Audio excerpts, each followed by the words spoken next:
Hər birinizi salamlayıram. Bu gün istəyirəm ki, çoxlarımızın da müqayisə edildiyi və hər kəsin axtardığı, lakin heç kəsin tapa bilmədiyi məhz o xalqın uşağından danışmaq istəyirəm. Uşaqlıq dönəmimizdə, elə indinin özündə də olsun, insanlar, böyüklər, valideynlər, müəllimlər və ətrafımızda olan hər bir kəs bizləri daimi kiminlə müqayisə ediblər. Onların uğurları ilə, onların topladığı yüksək ballarla və yaxud da onların gördükləri yaxşı bir işə görə bununla bizi müqayisə ediblər ki, həmin filankəsin uşağı səndən qat-bə-qat yaxşı bir işi görür, sən niyə onu görə bilmirsən? Və belə olduğu təqdirdə uşaqlıqdan aldığımız bu travma deyək də, bu travma ilə bağlı həqiqətən də günümüzdə artıq böyüyəndən sonra, yetkin yaşa çatdıqdan sonra hər hansısa bir hadisəyə atılmaq istəyəndə, nəsə eləmək istəyəndə o uşaqlıqda yaşadığımız o şeylər gözümüzün qabağına gəlir.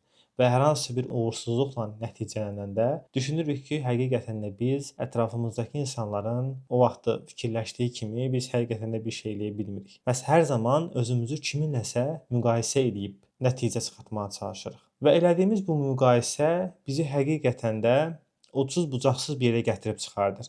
Çünki hər kəsin potensialı, hər kəsin bacarıqları eyni səviyyədə deyil. Birinin yaxşı gördüyü bir işi digəri görməyə bilər. Bu təbii və normal bir şeydir. Allahın bizə verdiyi bir fitrət gərəyi hər kəsin yaxşı bacardığı bir iş də var, bacarmadığı bir iş də var. Çoxlu şəkildə məşq edərək öhdəsindən gələ biləcəyi iş də var. Çoxlu şəkildə məşq eləməsinə rəğmən öhdəsindən gələ bilməyəcəyi şeylər də var. Yəni insanın öz potensialını bilməməsi və ətrafdakı insanların səni daimi başqaları ilə müqayisə etməsi nəticə etibarilə sonda səni belə bir situasiyaya gətirib çıxardır ki, insan yetişkin olmasına rəğmən hələ də bu kimi məsələləri keçə bilmir. Bu kimi məsələlərdə ilişib qalmış olur. Və bunların təməl məsələsində də dayanan bir digər məsələ nə olur? İnsan qorxu içində yaşayır. Düşünür ki, mən bu günə qədər daim ətrafımdakı insanlarla müqayisə eləmişəm. Birdən onlar da mən öz potensiallarımın fərqinə vararam, o insanlar məni lağa qoyar. O insanlar mənə gülər. Bu düşüncəyə görə öz potensiallarını aşa bilmir. Daimi deyir ki, filan kəs məndən yaxşıdır, mən ondan yaxşı ola bilmərəm. Yəni özünün potensialına heç kəs buna bir sərhəd qoymadan özü öz potensialına bir sərhəd qoymuş olur. Və bu sərhəd nəticəsində o nə potensiallarını inkişaf elətdirə bilir, nə də həyatına gözəl bir vərdişlər formalaşdırıb həyatını gözəlləşdirə bilər. Və nəticə etibarilə bu insan ya atasının, ya anasının, ya da müəlliminin, fərq eləməz, ətrafında olan hər hansısa bir ondan üst səviyyədə olan birisinin ona formalaşdırmış olduğu, ona vermiş olduğu insan formasını yaşayır, yəni insan tipajını yaşayır. Məsələn, çox görmüşük. Uşaqdan soruşuruq ki, nə olmaq istəyirsən sualını verirlər və bu suala verilən cavab uşaq adətən ata-ananın uşağa nəyi görmək istəyirsə onu vermiş olur.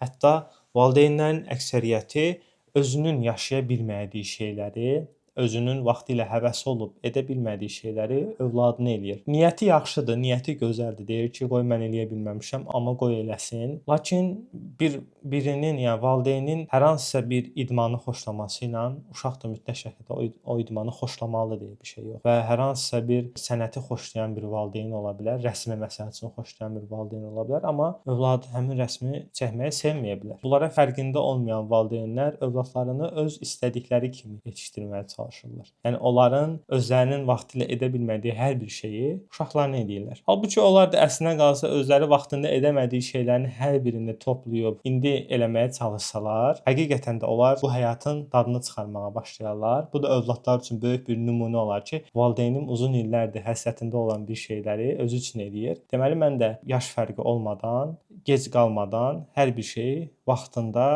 uyğun bir şəkildə edə bilərəm düşüncəsini vermiş ola bilər. Bir digər məsələ də nədir? İnsanların sənə vermiş olduğu şəxsiyyəti formalaşdırmağa çalışdıqda görürsən ki, yavaş-yavaş bu normal görünməməyə başlayır. Ətrafındakı insanların səndən istəmiş olduğu şəxsiyyəti ortaya qoyursan, lakin öz içindəki olan həqiqi şəxsiyyətini susdurmuş olursan. Və bu şəxsiyyətin də sənin yavaş-yavaş o qədər susur ki, artıq bir müddət sonra özünü formalaşdıra bilmir. Çünki ona çox çətin gəlir başqalarının fikrindən kənarda nəsə bir şey eləmək, başqalarının ona vermiş olduğu missiyadan kənarda nəsə bir şey eləmək ona çətin gəlir. Çünki bunu öyrəşib. Və bunların ən pisi də nədir bilirsiniz? İnsanın bunu çox insandan eşidirik. Nə istədiyini bilməmək. Həqiqətən də çox acınacaqlı bir vəziyyətdir. İnsan bu həyatda yaşayır, lakin yaşadığı müddətdə heç bir şey istəmir. İstədiyini bilmir daha doğrusu. Nə istədiyini bilmir. Boş bir həyat yaşamış olur və yaşadığı həyat başqalarına müqayisə eləyərək yaşadığı üçün və belə öyrədildiyi üçün bu adam həqiqətən də həyatının sonuna qədər də nə istədiyini bilmir. Çünki o özünü bayaq vurğuladığım kimi susdurur. Öz daxilindəki olan o şəxsiyyətini, o kimliyini, o mənliyini susdurur və onu inkişaf eləməyinə qoymur. Bəzənsə müqayisə edildiyimiz məsələlər bizim əslinə qalsa müəyyən bəhanələrə sarılırıq ki, bizi inkişaf eləməyə qoymurlar, bizim öz şəxsiyyətimizi tapmamıza qoymurlar, mənim öz istədiyim şeyləri reallaşdırmağa qoymurlar. Amma mən nə istədiyimi bilmirəm, buna görə də ətrafımızdakı insanları günahlandırırıq, valideynlərimizi günahlandırırıq. Bizdən məsul olan şəxsləri günahlandırırıq ki, onlar mənə imkan versəydilər, mən çox yaxşı yerlərdə olardım deyə cümlələr istifadə edirik. Lakin bir şey unuduruq. Əslində bu bəhanələrin hər biri nəyə dayanır bilirsinizmi? İnsanın qaçdığı əsasən məsuliyyətlər olur. Biz bilirik ki, ətrafımızdakı insanların bizə vermiş olduğu missiyanı tərk eləyib öz daxilimizdəki şəxsiyyətimizi inkişaf etdirmək çox ağrılı, sancılı bir prosesdir. Və bu proses gərəyində bir məsuliyyət gətirir. İnsan məsuliyyətli olmalıdır ki, bu prosesi, bu şəxsiyyətin inkişafını gözəl bir şəkildə icra edə bilsin. Məhz bizim də qaçdığımız bu məsuliyyət. İnsan məsuliyyətli olmaqdan qaçdığı müddətdə bilir ki, o artıq öz şəxsiyyətini formalaşdırsa, öz qərarlarını verməyə başladıqca həyatında artıq məsuliyyətlər olduğundan qat-bə-qat artıq olasıdır. Və o bu situasiyadan qorxur ki, mənim məsuliyyətlərim çox olacaq, mənim qərar vermə məsələlərim çox olasıdır və belə olduğu təqdirdə də o əslinə qalsa özündən qorxmuş olur. Və müqayisə olunmaq, kiminləsə müqayisə olunmaq bizim şəxsiyyətimizə, özümüzə və özəyimizə toxunmuş olur. Buna görə də bəzən kiminləsə müqayisə olunanda insanın içində qəribə bir narahatçılıq hissi keçirir ki, bu da həmin bizim birbaşa şəxsiyyətimizə toxunmağını göstərir. Əgər hal-hazırda belə bir situasiya içindəyiksə, kiminləsə bizi müqayisə edəndə içimizdəki o şəxsiyyət, inkişaf eləməkdə olan o şəxsiyyət, özünü qorumağa çalışan o şəxsiyyət buna reaksiya verirsə, hal-hazırda hər şey qaydasındadır demək olar ki. Lakin buna reaksiya vermirsə və ətrafdakı hadisələrə, yəni bizi müqayisə etdiyi insanların bizə vermiş olduğu şeylərə reaksiya vermirsə, bu artıq çox fərqli bir mövzudur. Bunun üçün həqiqətən artıq ciddi şəkildə üzərində işləmək lazımdır. Və nəticə etibarilə sonda həmin bu insan, ətrafındakı insanlar bunu müqayisə etdikcə özünün yetərsiz olduğunu düşünür. Onların nə qədər də eləsə, nə qədər çalışsa, nə qədər vuruşsa belə də insanların istədiyi bir şəxsiyyət potensialını ortaya qoya bilməyəcəyi qənaətinə gələrək bu məsələlərdən uzaq durmağa çalışır və insanların ona vermiş olduğu situasiyanı, vermiş olduğu şəxsiyyəti yaşamağa çalışır. Həmçinin onu da qeyd etmək istəyirəm ki, hər bir insanın Allah tərəfindən ona verilmiş olduğu bacarıqlar, ona verilmiş olduğu şəxsiyyəti tamamilə fərqlidir. Yəni biz əslində bir insana baxaraq deyirik ki, bu insan həmin bu işdə bacarıqlıdır, lakin ondan da bacarıqlı insan ola bilər və yaxud da bir insan çoxlu çalışaraq, çoxlu əziyyət çəkərək o insanın halını da, o insanın bacardığı şeyi də bacara bilər. Lakin elə insanlar da ola bilər ki, onlar nə qədər də çalışsa həmin şeyi bacara bilməz. Yəni biz öz potensiallarımızın fərqində olmasaq və insanların hər birinin fərqli olduğunu qəbullansaq ki, artıq insanlar hər biri fərqlidir, potensialları hər kəsdə fərqlidir. Bunu qəbullanandan sonra nə özümüzü başqaları ilə müqayisə edərik və özümüzə fokuslanarıq ki, mənim potensiallarım nələrdir və mən nələri inkişaf elətdirə bilərəm, biz buna fokuslanarıq.